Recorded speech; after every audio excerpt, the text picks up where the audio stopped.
a silent cry, where women forgotten in history are heard once more.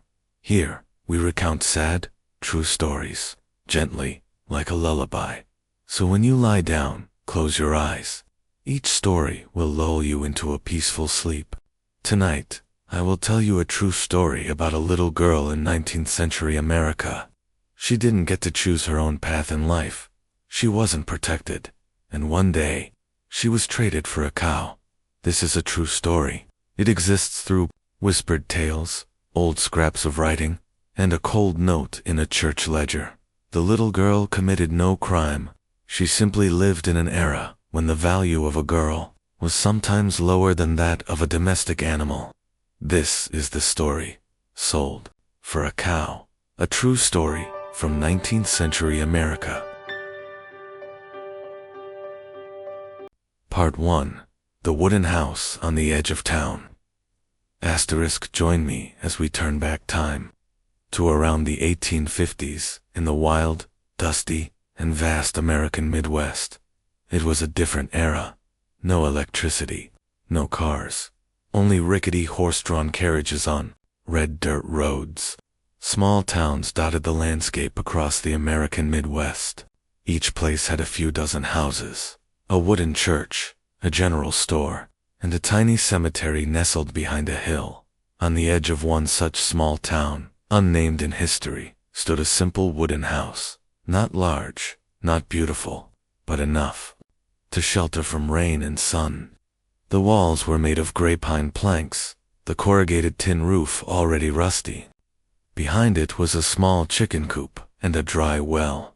No one paid attention to that house, because it was like hundreds of other houses, because only 3 people lived in it, and all 3 were as silent as the evening breeze. The man was the head of the household. He wasn't a bad person in an obvious way. No drinking, no beatings, no shouting. He was just cold. He had married not long before. His wife was a widow who had survived those harsh years more through endurance than hope. She was no longer young, no longer dreamed, and had few options left. In her arms was her own daughter, the only child remaining after losing her husband. A slender, quiet little girl, always barefoot on the dirt floor. She was an outsider in that house, not the man's biological child. Had no voice, had no rights, just a faint shadow moving back and forth, doing chores, then disappearing into a hidden corner. Every evening, the 3 would eat around the rickety wooden table. The man sat at the head of the table, eating slowly, his eyes looking at no one. The woman sat beside him, her hand trembling slightly when pouring water. And the little girl, no one knew her name, sat quietly at the end of the table. She ate slowly, making no sound. No one asked her anything. No one told her to recount her day. She simply existed, like a shadow. Once, she looked at her mother and whispered very softly, "Mother, can I go to school?" Her mother paused, looked down at the cold plate of food, said nothing, nodded not, shook not, just silence. The answer lay within that very silence. Every morning, the little girl woke before the sun. She lit the fire, boiled water, washed pots, carried water from the well. Her bare feet stepped on pebbles, burning with pain. Her hands were swollen from cold, from fire, from rough soap. When it was light, she worked in the garden, weeding, feeding chickens, gathering firewood. By noon, she would sweep floors, mend clothes, or quietly pick vegetables. She wasn't allowed to play, wasn't allowed to nap, had no friends. Her stepfather didn't see her as a human being. He saw her as a leftover scrap from his wife's previous marriage. No love, no hate, just a desire to ignore her. During rare moments of leisure, she would sit by the small window at the back of the house. The wooden frame was peeling, the glass pane cloudy with dust. From there, she would look out at the dry yellow fields, where sparrows hopped among knee-high grass. She said nothing, didn't complain, didn't hope for miracles. Just, her eyes held a distant sadness. as if she was looking towards another place, another life, a world where she could be loved as a real child. History did not record her name, no birth certificate, no school enrollment, no photographs, no letters. All that was known about her later were a few scribbled lines in a church ledger, a thin girl, dark-haired, following a cow. Just that. Nothing more. She was one of thousands, tens of thousands of nameless girls who lived like this in 19th century America. No power, no choice, no one to stand up for them. Her mother, though sharing her blood, did not protect her daughter. Not because she was cruel, but because she was too exhausted to fight against the harsh society outside. She survived by being silent, by not asking, not speaking, not remembering. She too was once a girl like her daughter, once dreamed, once loved, once lost everything. And now, she silently watched her daughter relive her own tragedy, without daring to open her mouth. Life continued like this, day after day. No laughter, no anticipation, no future. The stepfather continued to farm, hunt, repair the roof. The mother busied herself by the fire, arranging dried flowers on her late husband's altar, and the little girl grew increasingly silent.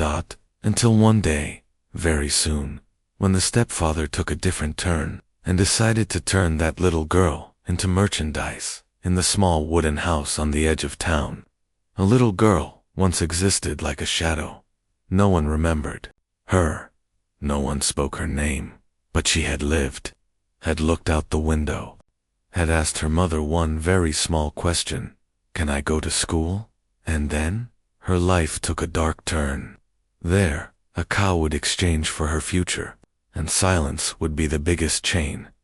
In the next part of the story, we will step into the fateful moment when a man saw the little girl, not with his heart, but with the value of an animal. Join me as we continue. Part 2. The Barefoot Girl, Silent EYES. In that small, unnamed town, where the sky was softly gray each morning, a little girl once lived, quietly, like a leaf falling onto a wooden roof and drifting into oblivion. No one remembered her name. No one recorded her birthday.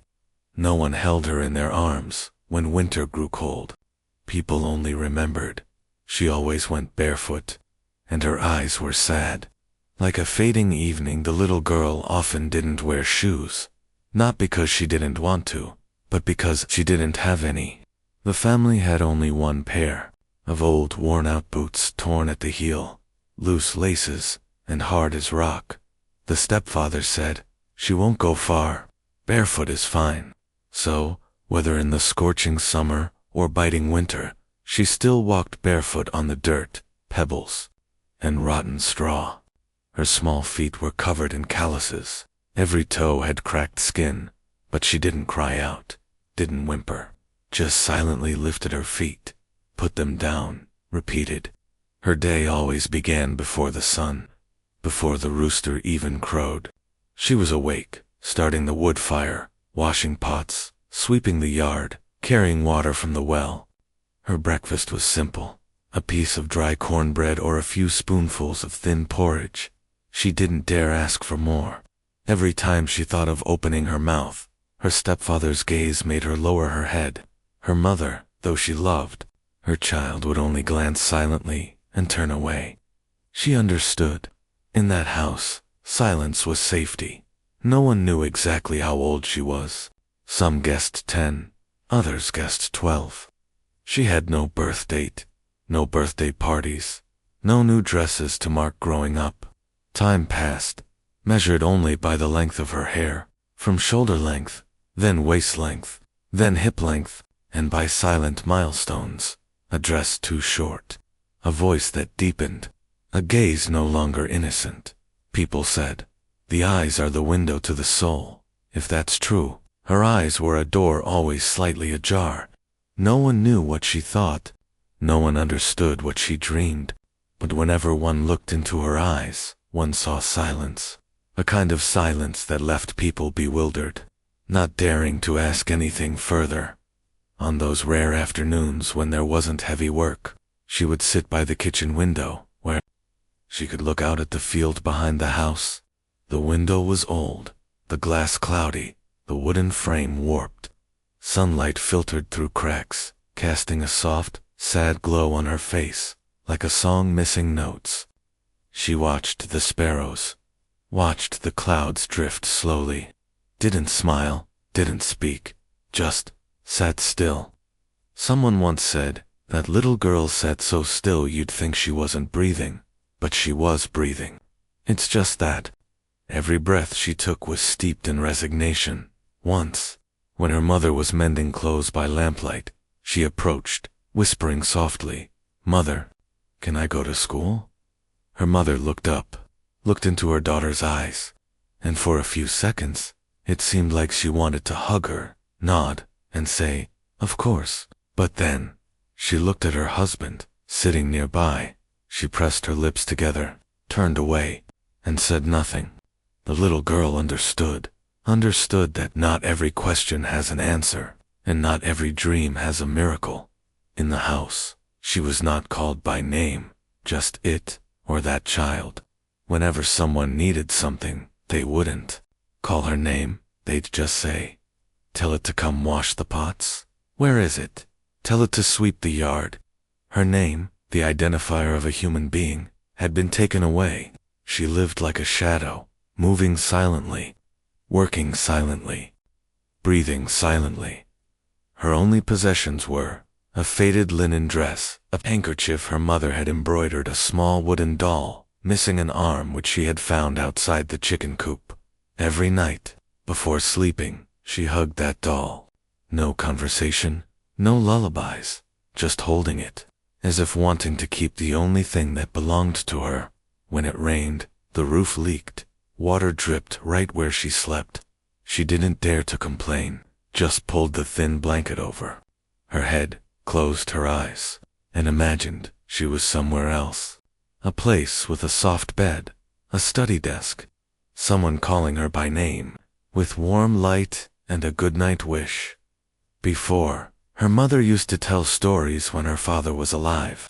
Simple fairy tales about princesses, talking birds, singing wells. But since the remarriage, the stories disappeared. No one told them anymore. No one had time for imagination. The little girl kept those story fragments in her head, like old rags in a pocket, torn, faded. But she dared not throw them away. Every night, when everyone else slept, she still stayed awake, not because of work, but because of fear. Fear of the dark, fear of the wind, fear of footsteps in the night, fear that tomorrow she would disappear. She used to think, if one day I'm no longer here, who would notice? The answer was always, no one. That little girl had never chosen anything in her life. No name, no shoes, no school, no voice. But if someone had ever stopped and looked long enough into her eyes as silent as a calm lake, perhaps they would have heard something, a cry for help, a dream, a plea not to be forgotten. Unfortunately, no one looked long enough. Part 3. The Stepfather's Bargain. Asterisk. There are events in life, not caused by disaster, not by mistake, but simply because one is not seen as a human being. For the nameless little girl in this story, everything began on a scorching afternoon, when her stepfather led his horse to the neighboring farm, and returned with a cow. That summer was unusually dry. Grass didn't grow. The nearby well gradually dried up. The bean plants withered. Hens laid fewer eggs. The stepfather became irritable. He said nothing, but slammed his cane harder. Closed doors louder. Unable to finish his meal, he'd throw down his chopsticks and walk outside. Asterisk. That day, he put on his leather boots, donned a wide-brimmed hat, and led his scrawny horse towards Mr. Hutchins' farm, the farmer at the end of the valley. No one asked where he was going. Her mother just watched him, then continued washing pots. The little girl was sweeping the yard. Looking up, squinting against the sun, she saw him disappear behind the willows by the road. She didn't know. That was the last time he would leave without making a decision that would change her entire life. Mr. Hutchins was a renowned farmer in the area. He lived alone, without a wife or children, owned a few acres of land, a cowshed, and most importantly, a healthy dairy cow. People said, "His cow gives so much milk, you can barely keep up with milking." The stepfather had been eyeing that cow for a long time, and today, he intended to bargain. After a brief greeting, he spoke directly. "I want that cow." Mr. Hutchins raised an eyebrow. "You have no money. I remember you still owe the general store." The man was silent. Then he looked directly into the farmer's eyes. A long silence. The wind blew across the fields, tilting the straw hat slightly. Finally, he said, "I have something else to trade. It's a daughter." Mr. Hutchins squinted. "Your own daughter?" "No, my wife's stepdaughter. She's thin, but she knows how to work. Never disobeys. Never gets sick. I haven't spent a penny on her since I married her mother. Now that she's grown, she's not really needed anymore. I want to trade for the cow." No one knew if Mr. Hutchins' expression then was one of astonishment or indifference. They only knew he slowly took off his hat, scratched his head, and asked, "How old?" 11, 12 or so. "I don't remember exactly, but old enough to work." Once again, silence fell. In those moments, no one objected.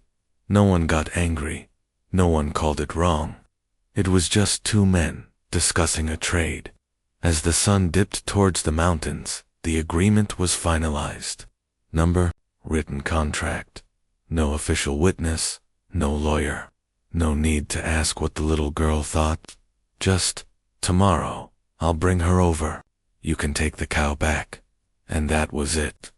A life equated to 4 legs, a tail, and a few liters of milk each day.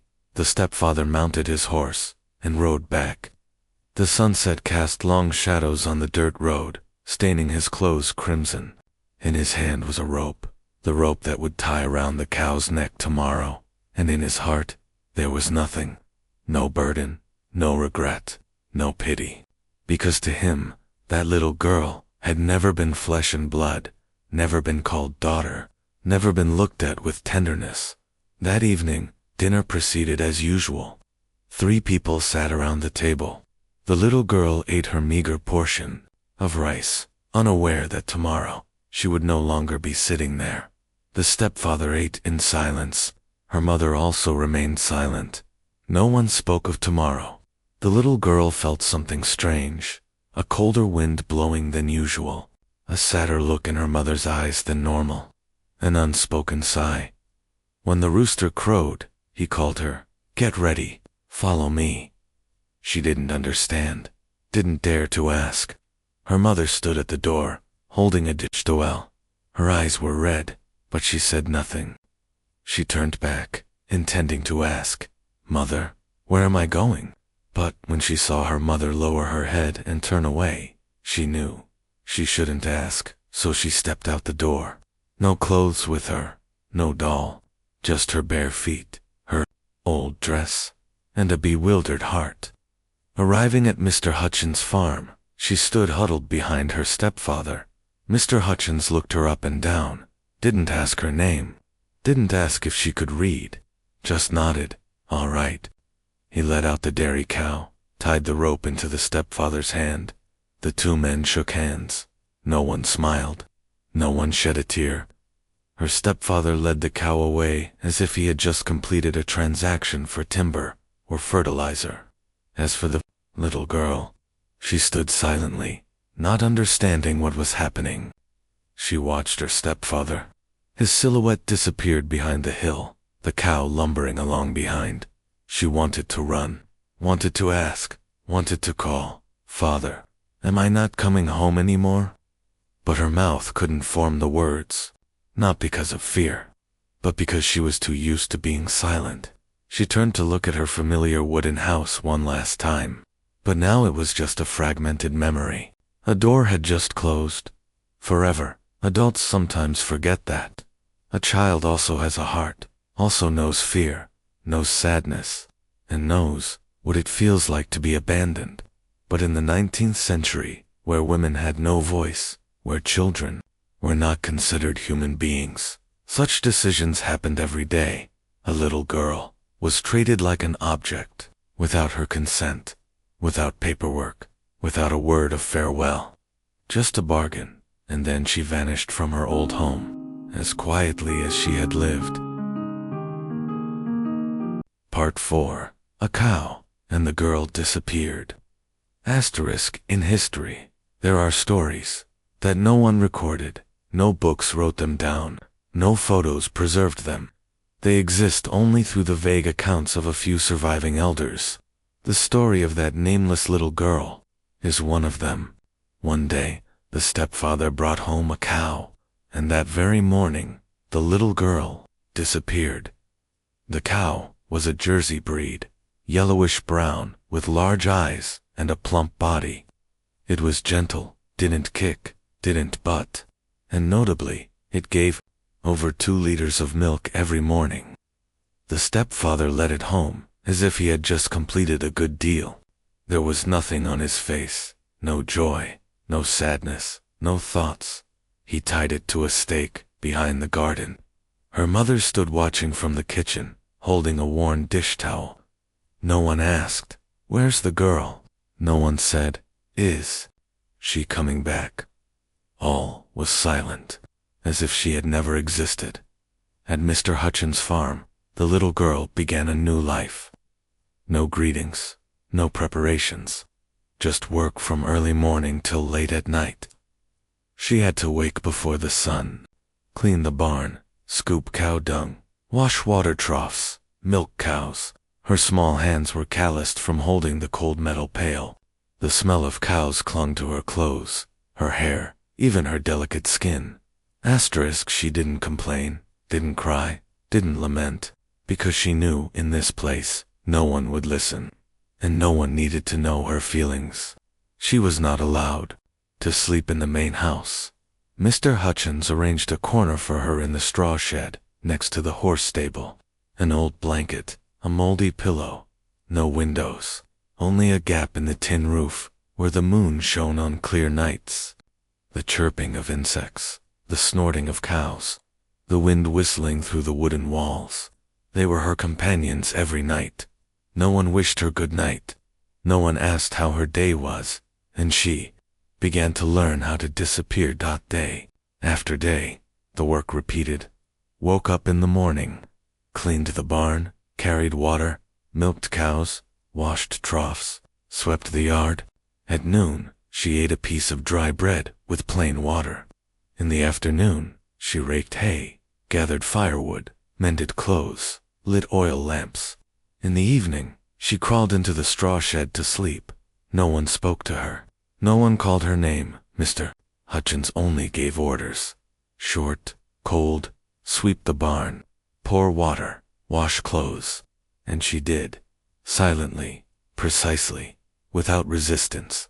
She was no longer a child, no longer a human being, just a part of the cow farm. One day, while cleaning a room at the back of the main house, she accidentally looked into an old mirror leaning against the wall. The mirror was dusty, but in it, she saw a small girl with messy hair, sun-darkened skin, and dark circles under her eyes. She didn't resemble anyone she remembered. She didn't resemble the image in her own imagination. Who was that little girl? She was the one who had once asked her mother, "Can I go to school?" She was the one who used to hug the broken-armed doll under the wooden house roof. She was the one who used to sit by the window, watching the sparrows. Now, there was only a thin, faded image, as if she would vanish if someone blew gently. Neighbors sometimes saw the new cow. Some praised, "Good trade for the cow." Others joked, "Worth more than that girl." And the little girl? No one asked. No one mentioned her. In the church, there was no list with her name. At school, there was no empty seat for her. At the market, no one had ever seen her strolling around. She was like a diluted ink stain dissolving in water. No one remembered exactly that she had ever existed. No one taught her how to use a toothbrush. She cut her own nails with a dull knife, taught herself how to boil eggs with boiling well water, taught herself how to hold a broom without hurting her back. She became self-sufficient, didn't need anyone to remind her, didn't need anyone to praise her, didn't need anyone to pity her. Every time she was in pain, she was silent. Every time the roof leaked, she just rearranged the straw.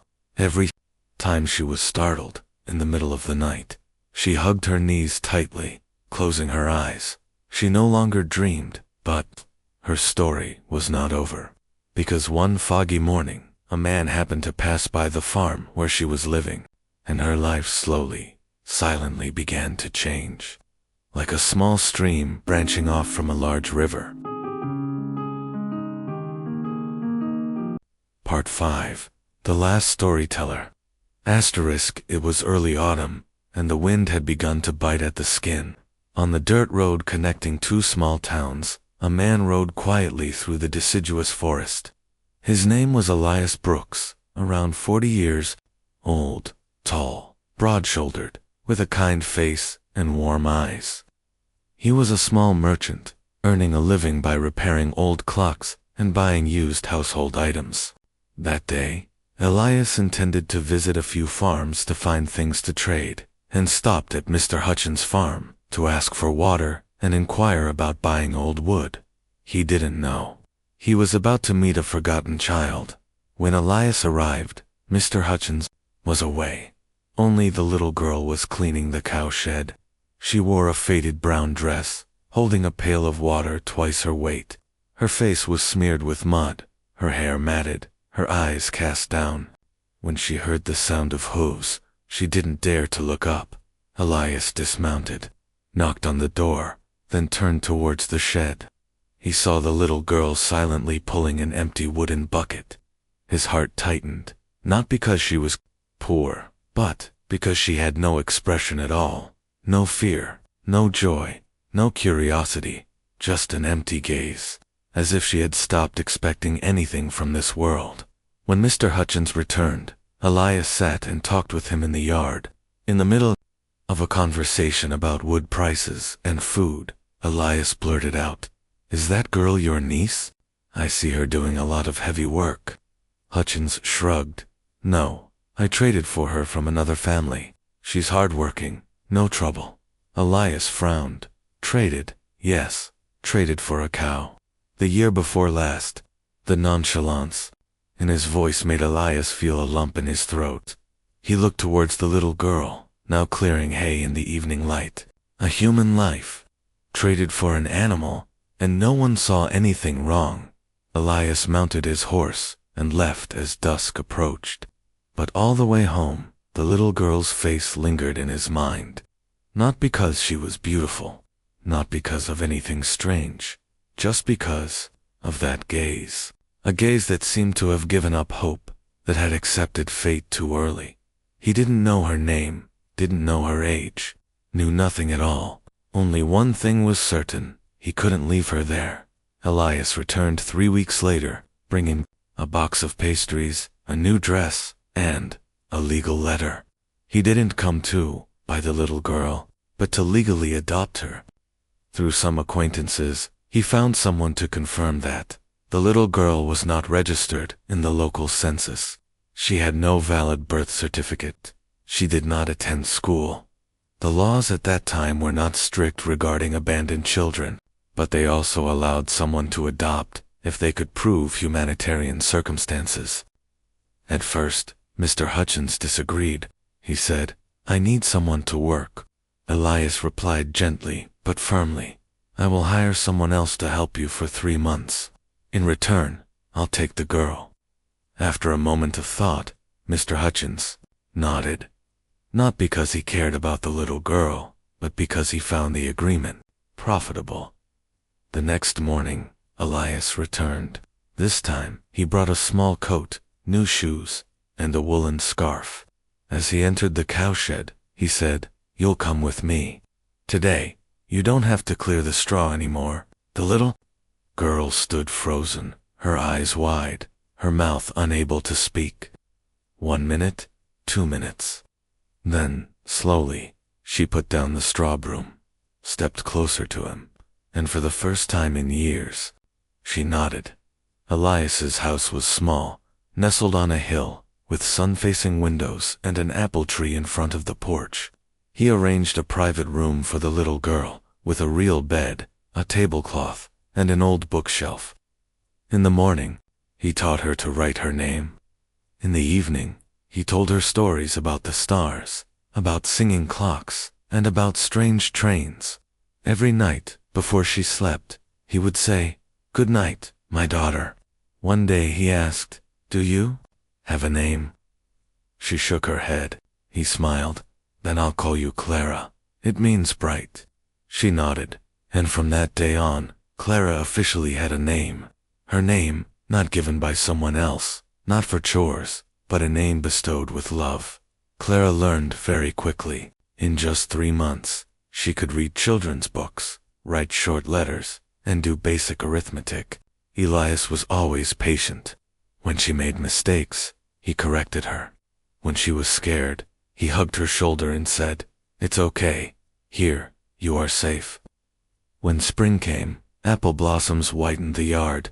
Clara ran around the garden, in a blue, floral dress, giggling for the first time in her life. Elias stood watching from the window, his heart light as a cloud. He had no biological children, but to him, Clara was the most beautiful gift life had ever given. In a world where silence killed the dreams of many children, a man without power, wealth, or fame saved a soul only with kindness and a gentle gaze. He didn't come to be a hero, he simply saw a human being where others only saw an object. Clara, the child once traded for a cow, finally had a name, slept in a room with a window, and grew up in the light. Part 6. The Whisper in the Church. Asterisk, there are memories that never fade. Even if time covers them with layers of dust, even if the heart has learned to live in peace, just a whisper can call back the years that were buried deep.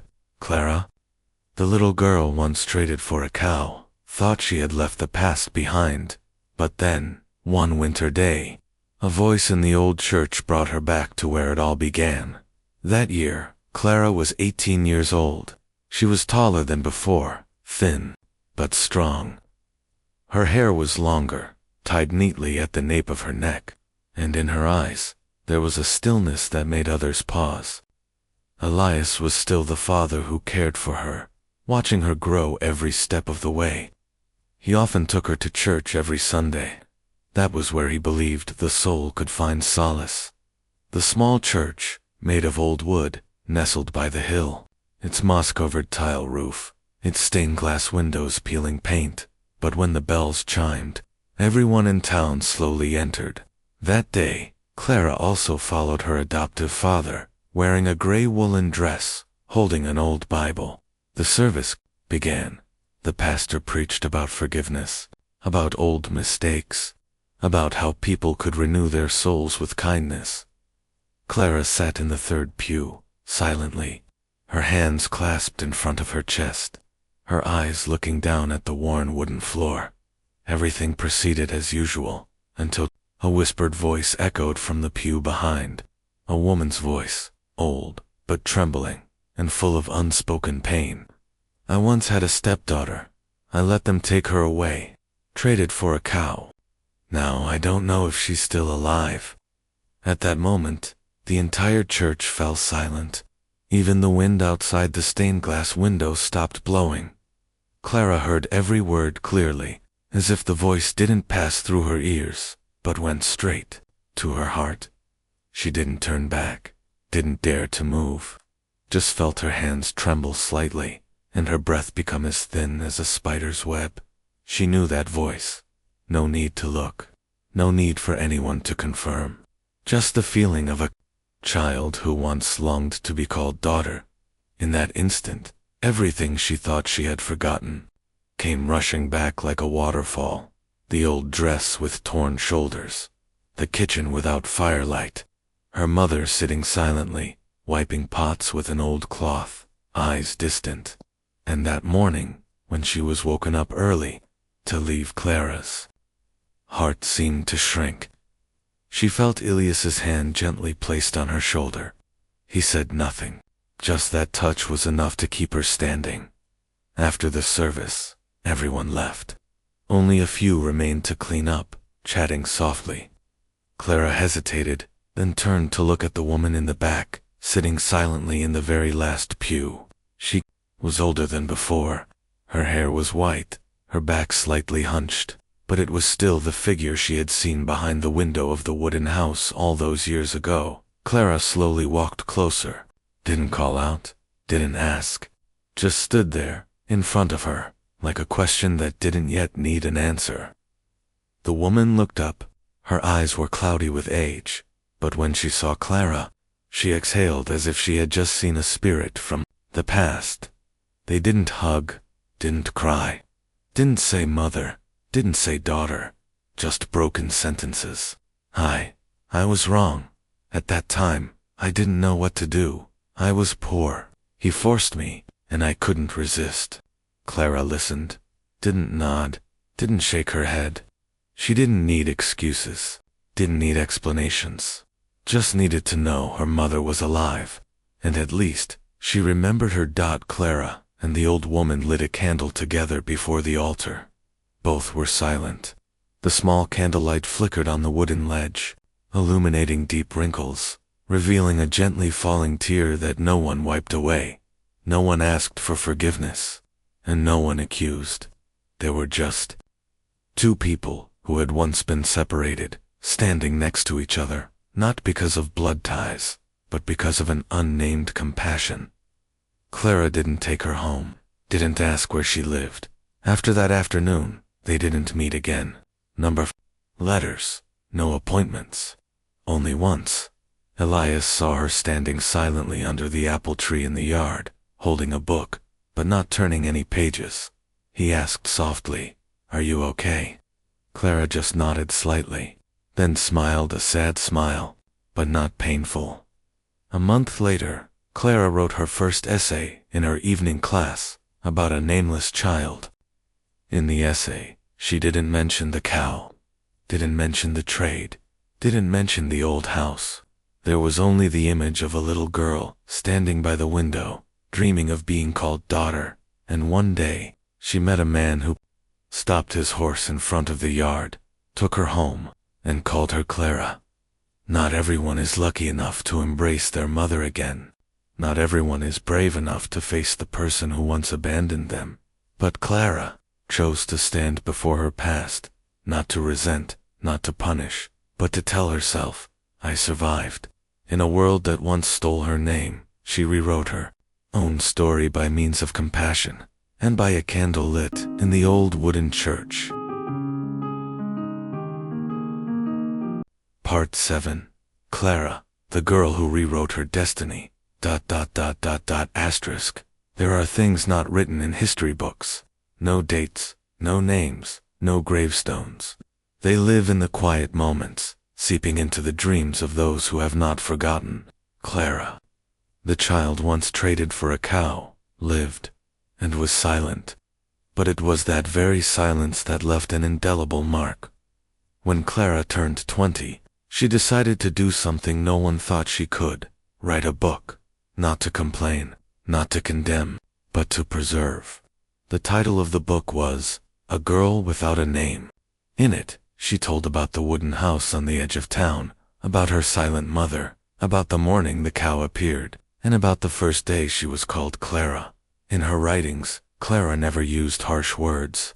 She didn't mention her stepfather's name, didn't explicitly state who her mother was, didn't point fingers to accuse anyone, because more than anyone, she understood. Silence is also a form of injury. What Clara chose to write about was not hatred, but the feeling of being forgotten, something thousands of other girls also endured throughout history. Initially, Only a few people in town read the book, some teachers, a few mothers, and a schoolgirl who quietly borrowed the book from the library and read it through the night. But then, like a whispered word passed from hand to hand, the little book began to gain more recognition. Schools borrowed it to teach about empathy. Social organizations shared its content in their meetings. A few journalists quoted Clara's lines in articles about abandoned children.